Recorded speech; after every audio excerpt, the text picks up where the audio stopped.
for David.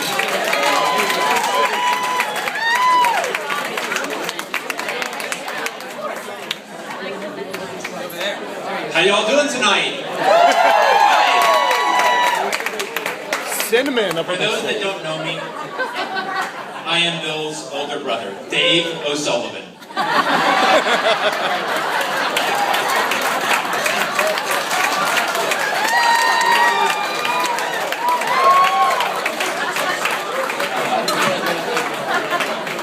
Before I start, I'd like to toast to the O'Sullivan and Nicola Donato families for bringing together such a fabulous weekend. Can we raise our glasses?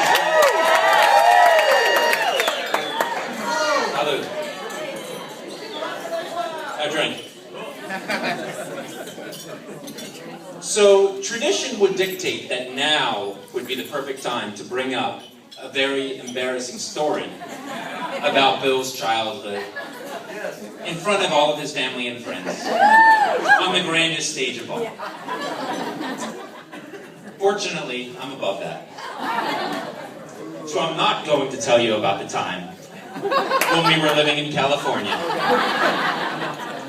Bill was about 10 years old. I snuck into his bedroom and hid in his closet, with the intention to, at some point, jump out and scare the living daylights out of him. So after about an hour or two, apparently I wasn't very busy back then,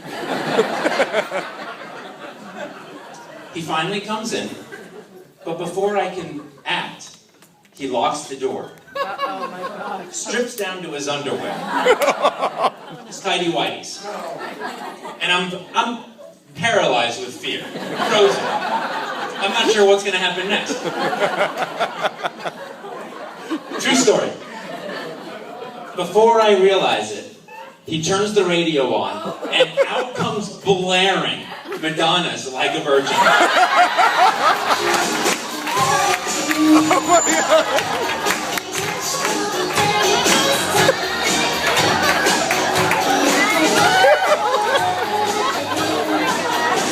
So I'm sitting there watching in a horror. He jumps up on the bed and starts dancing provocatively to himself in a mirror while singing this song.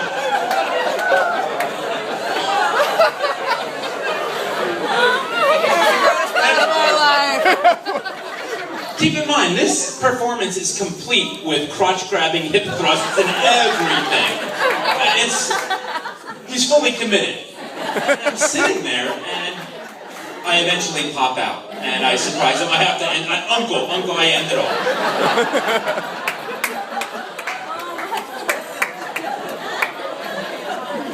Oftentimes, I wonder what would have happened had I not been there.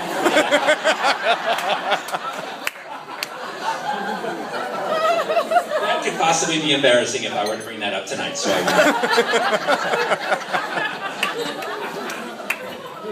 In our younger years, I regret to admit that I possibly roughed up Billy a little bit more than absolutely necessary. But put yourself in my shoes for a minute. You have a little brother wearing an eye patch, running around. You can ask him about that later, true story. Tattletaling on you for everything you do. And even then, some stuff you didn't even do that he will now admit that he framed me for just to get me in trouble. Do you realize that to this day, he insists that while we were having a water squirting fight, I put a garden hose too close to his face, and it went up his nose, and water was squirting out of his nose like a sprinkler, out of his ears like a sprinkler, and has now damaged his hearing. Is that correct? That happened. Yes. See what I mean? I mean, what am I supposed to do? Fortunately, as we've grown, we've matured. And now the only area of our lives that I crush him relentlessly, without mercy, is our annual Brothers Decathlon. And I take solace in the fact that I spread my tyrannical domination evenly over all three brothers, like a very thick spackle, if you will. So, the amount of pain per brother that percentage has come very down over the years. Don't forget the mile. I am the undisputed champion at that event. I just wanted to make sure that was all clear while we were all here together. My brother Bill is always there for you when you need him. Whether you just want to hang out and drink wine, or talk to him about life and get his opinion. He's a very easy person to get along with, as demonstrated by the wide spectrum of people that are here today. Bill, you are one of my best friends. I love you very much. And I'm very proud of who you have grown up to be. Fireball over here, please.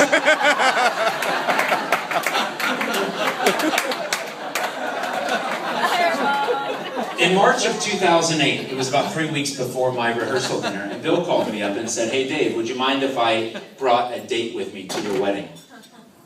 And I said, "You're really scared."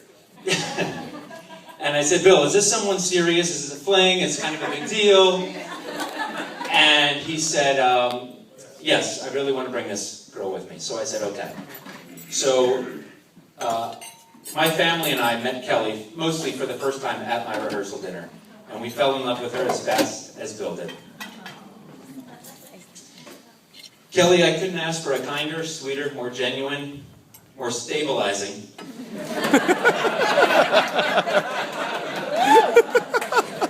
friend and wife for my brother. You have a contagious smile and an unwavering optimistic outlook on everything in life. I speak on behalf of my family that we are very happy to welcome you into our lives. And we couldn't have found a nicer family to dump William onto.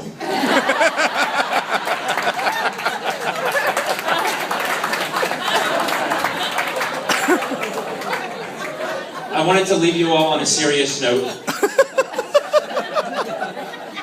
On my flight out here today, or on Thursday, I was seated next to a priest, or I guess technically a shaman. He was from a Navajo Indian tribe.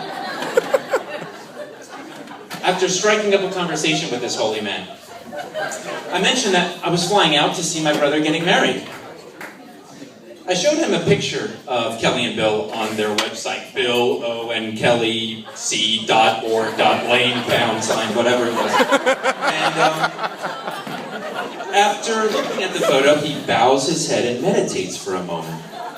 Then he looked at me in the eye and gave me a prayer in a thick, weathered voice. I thought it was fitting to repeat here tonight because I thought it really drove home their relationship. And if you want to listen closely to it, he spoke it in Navajo, so I wrote it down. I'm not fluent in Navajo. It goes, Chin ha li ki, yenta hohoka na. Which means quite literally, Bill, because today you take a beautiful bride, no longer be confused about your sexuality.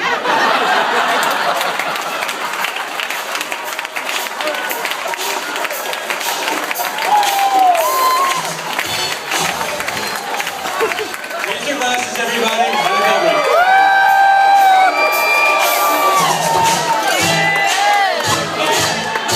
Oh my God. And the song?